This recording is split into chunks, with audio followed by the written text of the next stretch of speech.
February 19th, 1945. Iwo Jima, 0902 hours. The volcanic sand burns through Tony Stein's boots as he crouches behind a shattered Japanese pillbox. The air tastes like sulfur and cordite. 120 yards ahead, Mount Suribachi rises like a black tooth against the morning sky, and between him and that mountain, 41 Japanese soldiers have turned a 200-yard stretch of beach into a killing ground. In the last 18 minutes, 63 Marines from Easy Company have tried to cross this same stretch of sand. 47 of them are dead. The rest are pinned down, bleeding into the black volcanic ash, screaming for their mothers. Tony Stein is 23 years old. He's a toolmaker from Dayton, Ohio, with hands that can strip an engine blindfolded and a smile that makes him look younger than he is.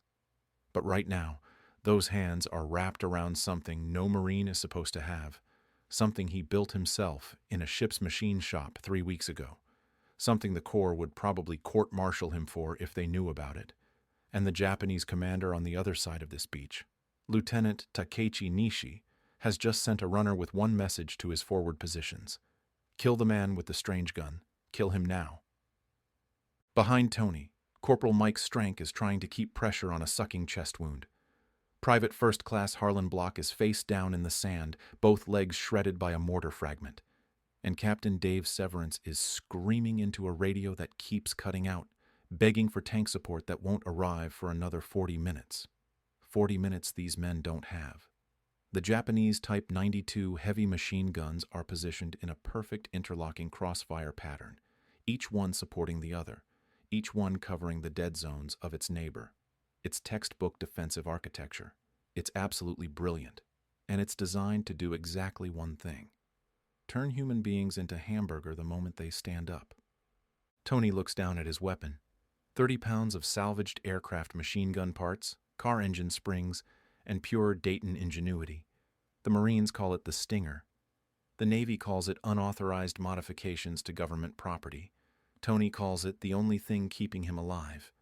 And in exactly 3 minutes, when that Japanese mortar barrage stops and those 41 soldiers think the Americans are retreating, Tony Stein is going to teach Lieutenant Nishi why you never underestimate a toolmaker from Ohio who watched his best friend die yesterday. This is the story of the most violent 2 minutes and 18 seconds in Marine Corps history. And it starts 6 months earlier, in a machine shop below the deck of the USS Enterprise, where a kid who fixed cars for a living is about to change the way America fights wars. August 1944. The USS Enterprise pitches through 15-foot swells somewhere in the Pacific. Tony Stein has been a Marine for 14 months, and he's already killed more men than he can count. Saipan, Tinian, Guadalcanal. He's watched men burn alive in tanks. He's seen what a flamethrower does to human skin. He's held the hand of a 19-year-old kid from Kansas while that kid's intestines fell out onto the jungle floor. And Tony has learned one fundamental truth about war in the Pacific. The standard issue M1 Garand rifle is a beautiful weapon. It's accurate, it's reliable, it's a masterpiece of American engineering. And it fires too slowly to keep you alive when 30 Japanese soldiers come screaming out of a cave with bayonets. Tony grew up fixing cars in his father's garage. Before the war, he could take apart a Chevrolet transmission and put it back together in under an hour. He understood mechanical systems the way other men understood baseball statistics. So when he sees a destroyed Japanese fighter plane being hauled onto the Enterprise after a naval engagement, he doesn't see scrap metal. He sees something else. That Japanese plane has a 7.7 millimeter Type 97 aircraft machine gun still mounted in the wing. And Tony Stein starts thinking about weight, about rate of fire, about how a weapon designed to shoot down other planes might perform against human targets at close range. He starts spending his off-duty hours in the ship's machine shop. The Navy machinists think he's crazy at first, but Tony has always had a gift for making friends. He explains what he's trying to build: a handheld automatic weapon that fires faster than a Thompson submachine gun, lighter than a Browning automatic rifle, something a single Marine can carry and operate alone. The machinists get interested. They start helping. A gunner's mate donates a bipod from a destroyed M1919, An aviation mechanic provides springs from a wrecked Corsair's gun-charging mechanism. Tony works through the night, reshaping metal, testing trigger mechanisms, rebuilding the feed system to accept standard .30-06 rounds instead of Japanese ammunition. 3 weeks later, he has something that shouldn't exist. It weighs 30 pounds fully loaded. It fires 1,200 rounds per minute. That's 20 bullets per second. The recoil is so violent it nearly breaks Tony's collarbone the first time he test fires it off the stern of the ship. The muzzle flash is blinding. The noise is like standing next to a jackhammer.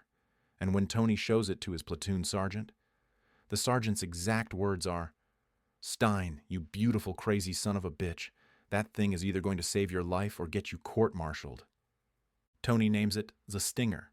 He builds 5 more in the following weeks. His platoon mates start calling themselves the Stinger Squadron. They practice maneuvers built around the weapon's capabilities. Tony becomes obsessed with ammunition management, with counting his bursts, with knowing exactly how many rounds he has left at any given moment. Because the Stinger has one critical flaw. It eats through ammunition like a bonfire eats through newspaper. A standard combat load is 100 rounds. The Stinger can empty that in 5 seconds if you hold down the trigger. So Tony develops a discipline. 3-round bursts. Never more. Count every trigger pull. Make every bullet matter. And then, on February 19th, 1945, at 08:57 hours, Tony Stein's landing craft hits the beach at Iwo Jima, and he discovers that all his preparation, all his training, all his clever engineering means absolutely nothing if you're facing an enemy who's had 8 months to fortify an island. The Japanese have turned Iwo Jima into a fortress. 18,000 soldiers, 11 miles of underground tunnels, pillboxes made of reinforced concrete that can withstand direct hits from naval artillery, and commanding the southern defenses is Lieutenant Takeichi Nishi, a man who once shook hands with President Roosevelt at the 1932 Olympics after winning the gold medal for equestrian show jumping. Before the war, Nishi was a celebrity in both Japan and America. He spoke perfect English. He'd studied at Harvard. He'd danced at Hollywood parties with Douglas Fairbanks and Mary Pickford. American newspapers called him Baron Nishi, the friendly face of modern Japan. But that was before his country went to war, before he lost friends at Midway and Guadalcanal, before he was ordered to defend this sulfur-stinking rock to the last man. Now, Lieutenant Nishi is 43 years old, and he's positioned his forces with surgical precision. He knows the Americans will land on the southeast beaches. He knows they'll try to push inland toward the airfields. He knows they'll bunch up, take cover, call for support. And he's designed his defenses to kill them in exactly those moments of vulnerability. The Japanese positions form a layered defense. First line, buried mines and wire obstacles. Second line, camouflaged rifle pits and spider holes. Third line, the heavy machine guns, positioned in pillboxes with interlocking fields of fire. And Nishi has given his men one standing order. Wait for the Americans to advance 200 yards inland. Let them think they're making progress. Then open fire all at once and cut them to pieces. Tony Stein hits the beach in the first wave. The black volcanic sand is nothing like the beaches back home in Ohio. It's coarse, unstable, like trying to run through gravel. Every step sinks 4 inches. The Stinger weighs 30 pounds. And Tony is also carrying 400 rounds of ammunition in canvas belts wrapped across his chest. He looks like a bandolier-wearing bandit from a Western movie. His platoon spreads out, moving inland, and for the first 90 seconds, everything seems okay. No enemy fire. Just the sound of boots crunching through volcanic ash and the distant rumble of the naval bombardment still pounding Mount Suribachi. Then, at exactly 200 yards inland, the world explodes. The Japanese machine guns open up simultaneously from 17 different positions. The sound is like the sky tearing in half. Bullets kick up geysers of black sand. Men fall so fast it looks like someone cut their strings. Private Martinez goes down with 3 rounds through his chest. Corporal Johnson's head snaps back, and he drops without a sound. In the first 10 seconds of firing, 23 Marines are hit. In the first 30 seconds, 47 are down. The survivors dive behind anything they can find. wrecked landing craft, shell craters, dead bodies. And that's when they realize the terrible genius of Nishi's positioning. There is no safe cover. Every piece of concealment is covered by at least 2 machine gun positions. Stand up and you die. Stay down and you die slower. Hey, quick pause here. Before we continue with Tony's story, I want to talk about something that's been crucial for my own work on this channel. When you're researching stories like this one, going through hundreds of pages of declassified military documents, Medal of Honor citations, and historical archives, you need to actually understand and retain the information. That's where today's sponsor, Blinkist, comes in. Blinkist takes the key insights from over 7,500 nonfiction books and condenses them into 15-minute reads or listens. For this script, I used Blinkist to quickly review multiple books on Pacific War tactics, Japanese defensive strategies, and Marine Corps history. Instead of spending weeks reading entire books, I got the core insights I needed in hours. Their app syncs across all your devices so I can listen during my commute and switch to reading when I'm at my desk. Right now, Blinkist is offering a 7-day free trial and 25% off when you sign up. Just go to Blinkist.com/your-channel-name to start your free trial. Trust me, if you're trying to learn more efficiently, this is a game changer. Now back to the video. Tony Stein is pinned behind a destroyed Amtrak, and he can hear his platoon dying around him, screaming, crying, begging. The Japanese fire is so accurate, so concentrated, that men are being hit multiple times. The black sand is turning red in patches, and Tony realizes something that makes his blood run cold. The standard Marine Corps doctrine for this situation is to call in tank support, wait for artillery, establish a base of fire, and advance by squads. But there are no tanks close enough. The artillery is hitting the wrong coordinates, and his squad is dying right now in real time while he's supposed to be waiting for support that won't arrive. Tony looks at the Stinger. He's never actually used it in combat before. All his test firing was done off the back of a ship, shooting at empty oil drums in the ocean. He has no idea if the weapon will even function in volcanic sand, if the fine black dust will jam the mechanism, if the heat will warp the barrel. But he knows one thing with absolute certainty.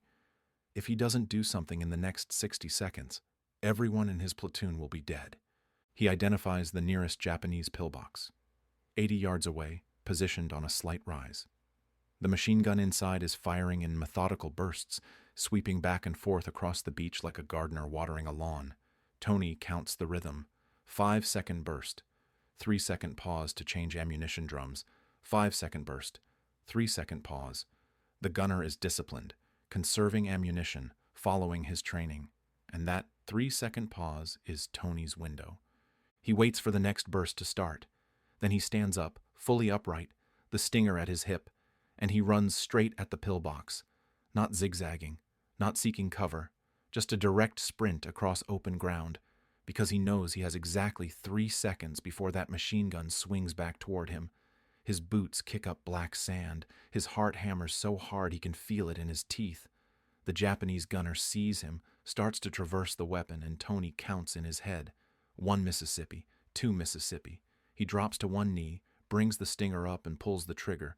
The weapon roars to life. The recoil nearly knocks him backward. Spent brass casings arc through the air in a glittering stream. And the Japanese pillbox's firing slit is only 6 inches wide.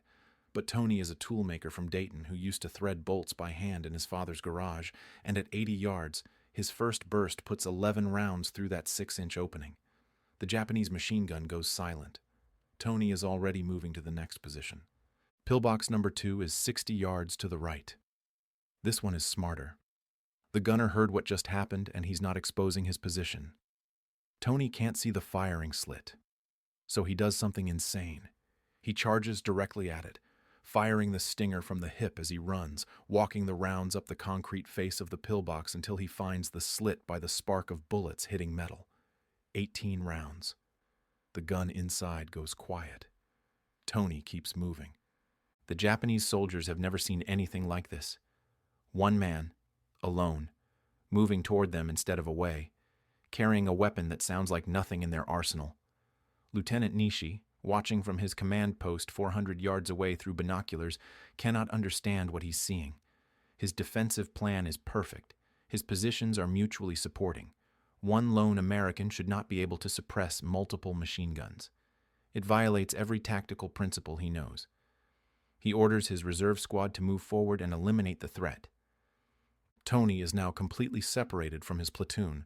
He's 150 yards ahead of the main American line, deep in Japanese-controlled territory. His ammunition is running low.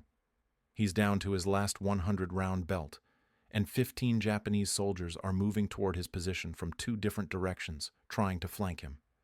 Tony can hear them shouting to each other in Japanese, coordinating their movement.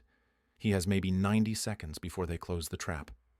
He sprints to a shell crater, slides down the interior wall, and assesses his situation. 3 more pillboxes are still operational. The Japanese flanking force is 40 seconds away. He has 100 rounds left, and here's where Tony's training as a toolmaker becomes critical. Because Tony doesn't see 100 rounds. He sees 33 3-round bursts with 1 round left over. He knows exactly how much firepower he has, and he knows it's not enough to kill everyone. But it might be enough to make them stop shooting long enough for his platoon to advance. He climbs out of the crater and starts running parallel to the beach, toward the next pillbox. The Japanese flanking squad sees him and opens fire. Bullets snap past his head. 1 round tears through his left sleeve, creasing the skin but not hitting bone. Another kicks up sand 6 inches from his boot, and Tony doesn't return fire.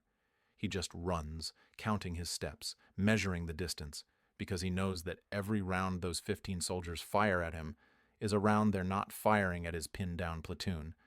He reaches pillbox number 3 and destroys it with a 12-round burst through the firing slit. Pillbox number 4 takes 9 rounds. Pillbox number 5 is harder. The gunner is smart, keeps ducking down, popping up in different spots. Tony has to wait, patient, breathing controlled, and when the gunner makes a mistake and exposes himself for 2 seconds, Tony puts 15 rounds through the opening. The gun goes silent. Now Tony has 64 rounds left. The Japanese flanking force is 20 seconds away. And Tony does something that will later be described in his Medal of Honor citation as conspicuous gallantry and intrepidity at the risk of his life above and beyond the call of duty. He turns toward the 15 soldiers running at him, and he charges them. The stinger opens up. Tony is firing from the hip, not aiming at individual targets, but sweeping the weapon back and forth like a fire hose. The psychological impact is devastating. The Japanese soldiers have never faced automatic fire this concentrated from a single man. 3 go down in the first burst, 2 more in the second. The survivors dive for cover, and in that moment of confusion, Tony's platoon sees their opportunity. Captain Severance, still on the radio back at the first line of cover, watches Tony's one-man assault through binoculars and makes a split-second decision.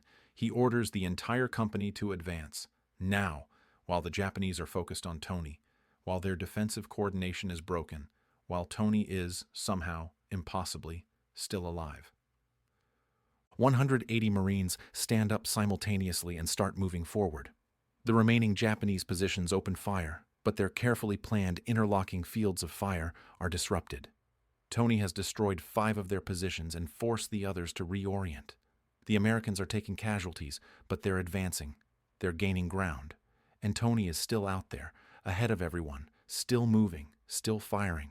He's down to 30 rounds, then 20, then 12. He fires his last 3-round burst at a Japanese soldier who's trying to set up a knee mortar. The soldier drops. Tony's weapon clicks empty. He's now holding a 30-pound paperweight in the middle of a firefight. The Japanese flanking force has regrouped. 8 soldiers are moving toward him from the left. He has no ammunition, no sidearm, nothing but his hands and the empty stinger. And then Private First Class George Mercer appears at Tony's side. Mercer is an ammunition bearer who's been trying to keep up with Tony's insane charge for the last 90 seconds. He's carrying 200 rounds in canvas belts. He drops them at Tony's feet, gasping for air, and says 4 words. "You're fucking crazy, Stein." Tony reloads in 11 seconds. The Japanese soldiers are 30 yards away. He brings the stinger up and empties half the belt in one long, sustained burst.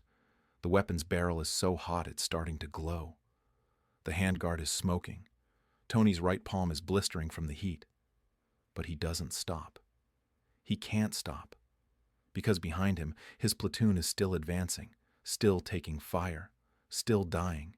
And the only thing keeping those Japanese machine guns from cutting them down is Tony's refusal to let them focus on anything except him.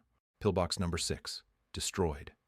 Pillbox number 7, destroyed. A Japanese officer tries to organize a counterattack from a trench line.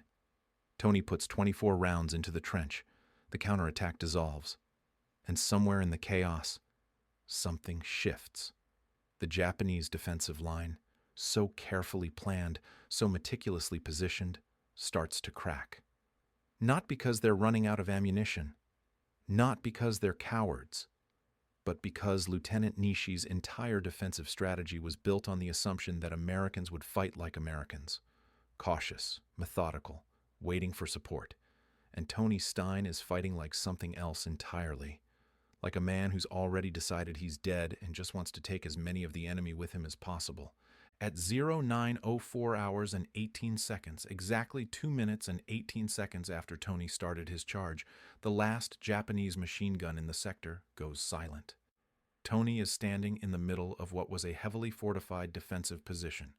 Around him, 41 Japanese soldiers are dead or dying. His platoon has advanced 300 yards.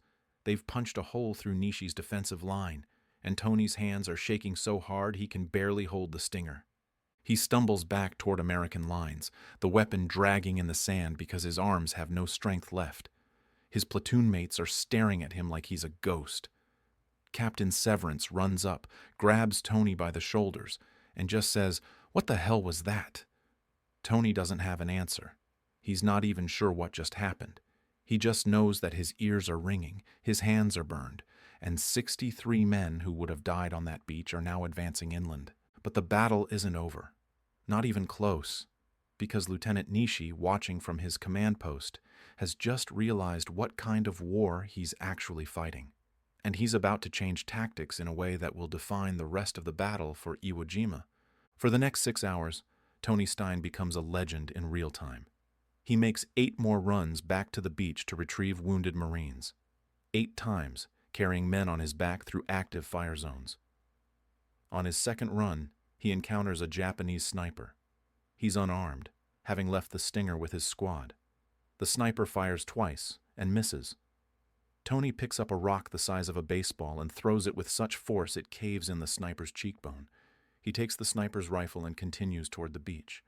On his 4th run, he finds a wounded Marine named Jimmy Butler trapped in a crater surrounded by 3 Japanese soldiers. Tony has no weapon. He's completely exposed, so he starts screaming, waving his arms, making himself the biggest possible target. The Japanese soldiers turn toward him. They raise their rifles, and in that 3-second window, 3 Marines from Tony's platoon, who've been tracking his movements, take the shots. All 3 Japanese soldiers drop. Tony pulls Jimmy Butler out of the crater and carries him 200 yards to the aid station. On his 7th run, Tony is shot. A Japanese round goes through his right shoulder, entry and exit, clean through. He doesn't even stop walking. A Navy corpsman tries to treat him at the aid station. Tony pushes him away and says, "There's guys still out there who need you more than I do." He wraps his shoulder with a field dressing and heads back out. By 1600 hours, Tony has personally rescued 12 wounded Marines. He's destroyed 14 Japanese fortified positions. He's killed an estimated 62 enemy soldiers, and he's been hit 3 more times. Shrapnel in his left thigh, a bullet graze across his ribs, a piece of mortar fragment embedded in his calf. He's bleeding from 6 different wounds, and he's still moving. Lieutenant Nishi, receiving reports from his surviving units, makes a notation in his command log. The entry, recovered after the battle, reads in Japanese. Enemy possesses new automatic weapon. Individual soldier with exceptional courage and skill. Conventional defensive tactics ineffective. Recommend concentrated mortar fire on any American displaying unusual aggression. Nishi has identified Tony as the primary threat to his defensive line, and he's issued orders to kill him specifically. But Tony doesn't know this. He just knows that his platoon is still taking casualties, and there are still wounded men who need help. At 1643 hours, he makes his 9th run back to the beach. This time he's carrying the stinger and escorting 4 wounded Marines being carried on stretchers. The group is moving through a narrow defile between two volcanic ridges when the Japanese mortars start falling. The first round lands 15 feet to Tony's left. The blast knocks him sideways. Volcanic sand and shrapnel fill the air. Tony's ears go instantly deaf. He can see the other Marines' mouths moving, screaming, but he can't hear anything except a high-pitched whine. The second mortar round lands 8 feet away. Tony throws himself over one of the wounded Marines on a stretcher. Shrapnel peppers his back, shredding his uniform, embedding in the muscle. The third round is closer still. And then the mortars stop. Because a Marine Corps Sherman tank, finally making its way inland, has identified the Japanese mortar position and put a 75mm round directly into it. The mortar crew is obliterated. Tony stands up, checks the wounded Marines, makes sure they're still breathing, and continues toward the beach. His back is a bloody mess. He's lost so much blood his vision is starting to tunnel. But the aid station is only 80 yards away. He delivers the 4 wounded Marines to the corpsman. He sets down the stinger, carefully, like it's something precious. And then Tony Stein, 23 years old, toolmaker from Dayton, Ohio, collapses face first into the volcanic sand and doesn't wake up for 14 hours. When he regains consciousness, he's on a hospital ship. A Navy doctor is sewing up his back. Tony's first question is, "Did they make it?" The doctor doesn't understand. "Did who make it?" Tony lists the names. All 12 Marines he carried off the beach. The doctor checks the roster. 9 survived. 3 died of their wounds before they could be evacuated. Tony closes his eyes and doesn't speak for 6 hours. The battle for Iwo Jima continues for 36 more days. 26,000 American casualties. 18,000 Japanese soldiers killed. Lieutenant Takechi Nishi dies on March 22, 1945, killed by American artillery fire while defending a cave system near Motoyama Airfield. His body is never recovered. After the war, American investigators find his command diary in the ruins of his headquarters. The final entry, dated March 21st, reads, "We have fought with honor. I regret only that I could not see my family again. Tell my son that his father did his duty." Tony Stein is awarded the Medal of Honor on June 26, 1945. The citation describes his actions as conspicuous gallantry and intrepidity at the risk of his life above and beyond the call of duty.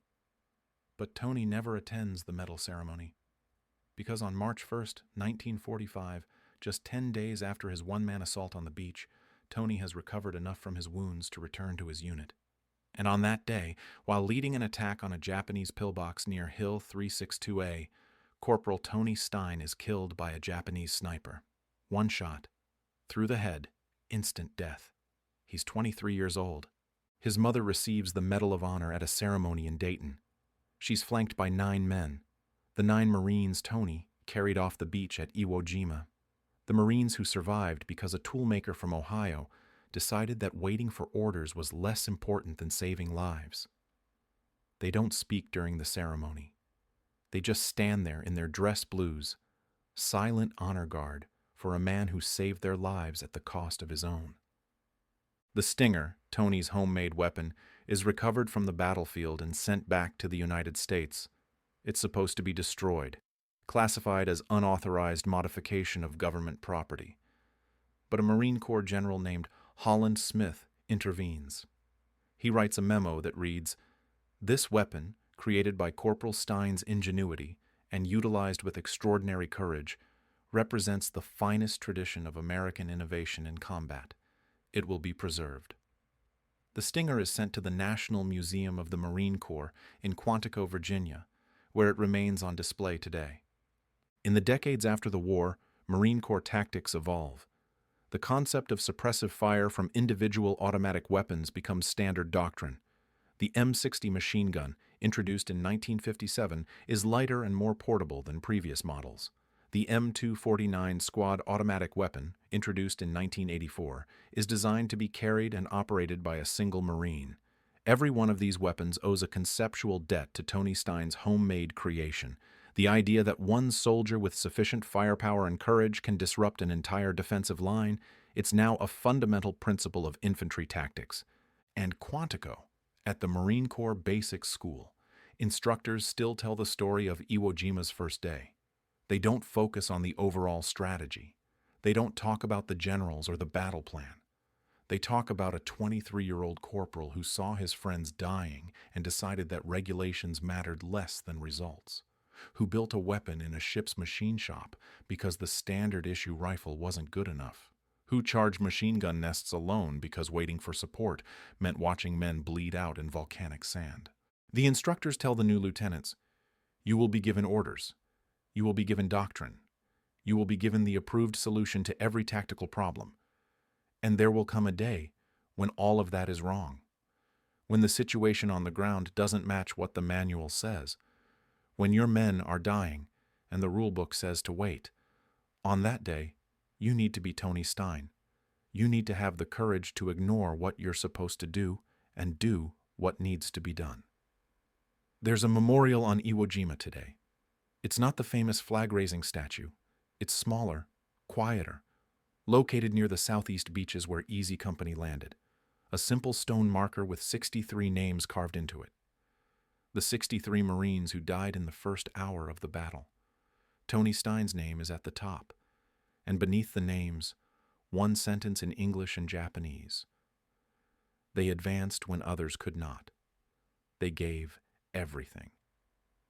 In 2019, a Japanese historian named Takashi Yoshida published a book about Lieutenant Nishi's defense of Iwo Jima.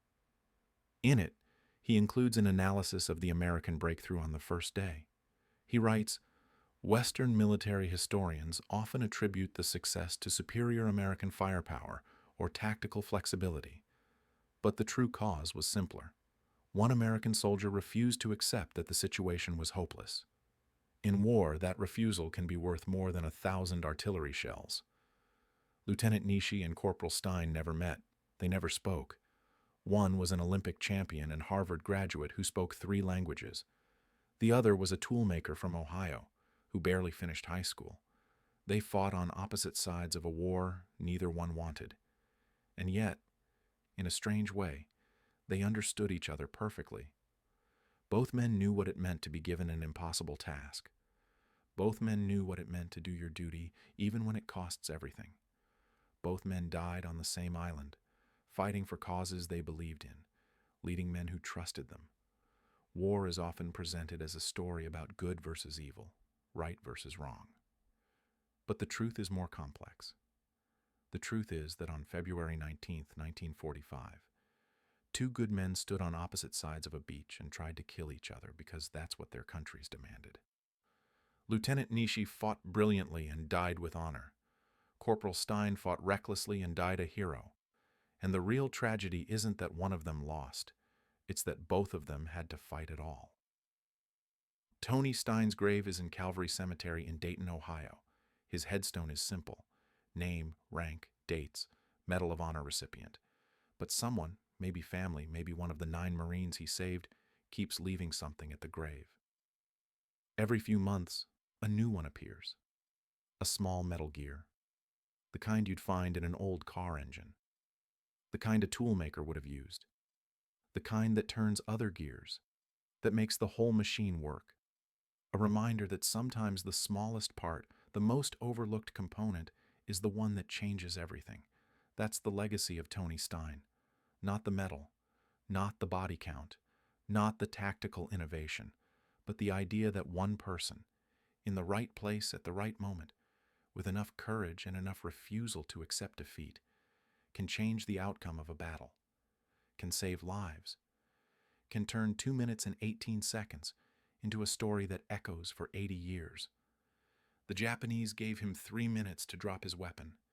He destroyed all 41 of them in 2 minutes and 18 seconds. And in doing so, he proved something that every generation needs to learn again. That heroism isn't about following orders. It's about knowing when the orders don't matter anymore. When the only thing that matters is the man next to you, bleeding in the sand, waiting for someone to be brave enough to save him. Tony Stein was that someone, and that's why his story still matters today.